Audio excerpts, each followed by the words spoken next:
Hi అండి. అందరూ ఎలా ఉన్నారండి? బాగున్నారా? నేనైతే చాలా బాగున్నానండి. ఈరోజు ఎంతో టేస్ట్‌గా ఉండే ధనియాల రసం అయితే చేశాను. ఈ ధనియాల రసం కనీసం మంత్‌లో ఒక్కసారైనా చేసుకొని తింటే పిల్లలు కడుపు నిండా అన్నం తింటారండి. ఆరోగ్యంగా ఉంటారు. పిల్లలకే కాదు మనకు కూడా ఎన్నో పోషకాలను అందించే ఈ ధనియాలతో ఒక్కసారి రసం నేను ఎలా చేశానో అలా చేయండి. టేస్ట్ అయితే చాలా బావుంటుంది. నేనసలు చింతపండు కూడా వాడలేదండి. చాలా డిఫరెంట్ స్టైల్‌లో చేశాను. మరి ఈ రసం ఎలా చేయాలో ఏంటో వీడియోలోకైతే వెళ్ళిపోదాం. నా ఛానల్‌ని ఎవరైనా కొత్తగా చూసిన వాళ్ళైతే ప్లీజ్ అండి లైక్ చేయండి, షేర్ చేయండి, కామెంట్స్ పెట్టండి, సబ్స్క్రైబ్ చేయండి. ముందుగా అయితే ధనియాల్ని ఆ కప్పుతో కప్పుడు ఇంకొక సగం తీసుకున్నానండి. ఓవర్ నైటు ధనియాల్ని నానబెట్టేసుకోవాలి ఈ రసం కోసం. ముందుగా అయితే నేను నైట్ అంతా నానబెట్టేసి ఉంచుకున్నాను ధనియాల్ని. నేనైతే ఈ ధనియాల రసం కోసం అయితే చింతపండయితే అస్సలు ఏమీ వాడట్లేదండి. అర కేజీ కంటే కొంచెం ఎక్కువుంటాయి టమాటాలను తీసుకున్నాను. మీరు ఎంత రసం తీసుకుంటారో దాన్ని బట్టి టమాటాలని యాడ్ చేసుకోవాలి. మనం తీసుకున్న టమాటాని సన్నగా ముక్కల్లా కట్ చేసేసుకోవాలి. మనం నానబెట్టుకున్న ధనియాల్ని మంటని మీడియం ఫ్లేమ్‌లో పెట్టుకొని ఉడికించుకుందాం. చూడండి ధనియాలైతే ఉడుకుతున్నాయి. ఒక 3, 4 మినిట్స్ దగ్గర ఉడికించుకోవాలండి. ఇలా ఉడికించుకోవడం వల్ల ఏమవుతుందంటే, ధనియాల్లో ఉన్న సారం మొత్తం ఈ వాటర్‌లోకైతే వచ్చేస్తుంది. ఈ విధంగా మనం ఉడికించుకొని చేయడం వల్ల రసం అయితే చాలా ఫ్లేవర్ బావుంటుంది. టేస్ట్ కూడా చాలా బావుంటుంది. ధనియాలైతే ఉడికిపోయినియి. ఇప్పుడు స్టవ్ బంద్ చేసుకొని చల్లార్చేసుకోవాలి. ధనియాలైతే చల్లగా అయిపోయినాయండి. ఇప్పుడు ఈ ధనియాలను మొత్తం మిక్సీ గిన్నెలోనైతే వేసేసుకోవాలి. ఈ వాటర్ కూడా ఏమీ పారేయనవసరం లేదండి. మళ్ళీ రసంలో వేసుకోవాలి. మొత్తం ధనియాల్ని మిక్సీ గిన్నెలో వేసుకొని మెత్తని పేస్ట్‌లాగా మిక్సీ పట్టేసుకోవాలి. నేను ముందుగా చూపించిన టమాటాని సన్నగా ముక్కల్లా కట్ చేసేసుకున్నాను.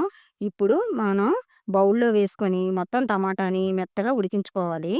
మంటని మీడియం ఫ్లేమ్‌లో పెట్టుకొని, మూత పెట్టుకొని టమాటాని సాఫ్ట్‌గా ఉడికించుకోండి. హాఫ్ టీ స్పూను సాల్ట్ వేసుకొని ఉడికించుకుంటే టమాటా త్వరగా ఉడుకుతుంది. మొత్తం ఒకసారి కలుపుకోవాలి. కలుపుకొని మంటని మీడియం ఫ్లేమ్‌లో పెట్టుకొని, మూత పెట్టుకొని ఉడికించుకోవాలి. చూడండి టమాటా మొత్తం సాఫ్ట్‌గా ఉడికింది. ఇప్పుడు స్టవ్ బంద్ చేసుకొని చల్లార్చేసుకోవాలి. ఇప్పుడు ఉడికించుకున్న టమాటాలో కొంచెం వాటర్ వేసుకుందాము.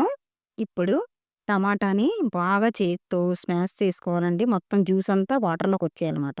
అంత మెత్తగా మనం చేత్తో స్మాష్ చేసుకోవాలి. మొత్తం చేత్తో స్మాష్ చేసుకున్న తర్వాత పిప్పి మొత్తం గట్టిగా పిండేసి వాటర్ ఒకటే ఉంచుకోవాలమాట. మొత్తం పిప్పిని తీసేయాలి బయటికి. నేను ఉడికించుకున్న ధనియాల్ని మొత్తం పేస్ట్‌లా చేసుకోమన్నాను కదండీ! ఆ పేస్ట్‌ని మనం ఉడికించుకున్న ధనియాల వాటర్‌లోనే మొత్తం పేస్ట్‌నైతే వేసుకోవాలి.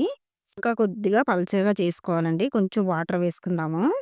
ఇప్పుడు మనం ధనియాల్లో వాటర్ వేసుకున్నాము. పలచగా చేసుకున్నాం కదా! ఆ మిశ్రమాన్ని మొత్తంని వడగట్టేసుకోవాలండి. టమాటా జ్యూస్‌లోకైతే మొత్తం వడగట్టేసుకోవాలి.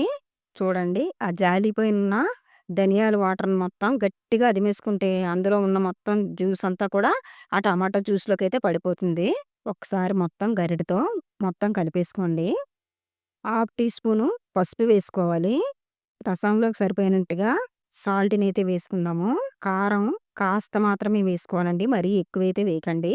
ఒక్కసారి బాగా కలుపుకొని, మంటను మీడియం ఫ్లేమ్‌లో పెట్టుకొని, మొత్తం రసముని బాగా మరిగించుకోవాలి. ధనియాల రసం అయితే మరుగుతుంది. ఇప్పుడైతే మనం 4, 5 ఎండుమిర్చిని మీకేది అవైలబుల్‌గా ఉంటే దాంట్లో వేసుకొనైతే కాల్చుకోవాలి. మంటనైతే సిమ్‌లో పెట్టుకొని ఎండుమిర్చిని కాల్చుకోండి. మిక్సీ గిన్నెలో ఇప్పుడు మీడియం సైజు వెల్లుల్లిపాయని వేసుకుందాం.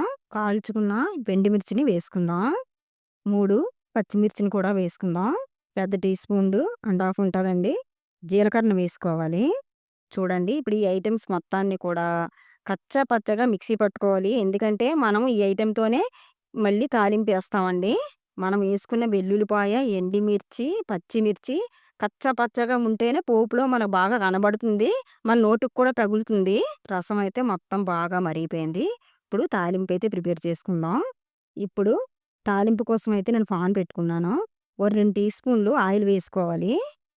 ఆయిల్ అయితే హీట్ ఎక్కిందండి. చూడండి నేను ఎంత కచ్చా పచ్చాగా పట్టుకున్నానో అలాగే మిక్సీ పట్టుకోవాలండి. అస్సలు నలగనివ్వకూడదు.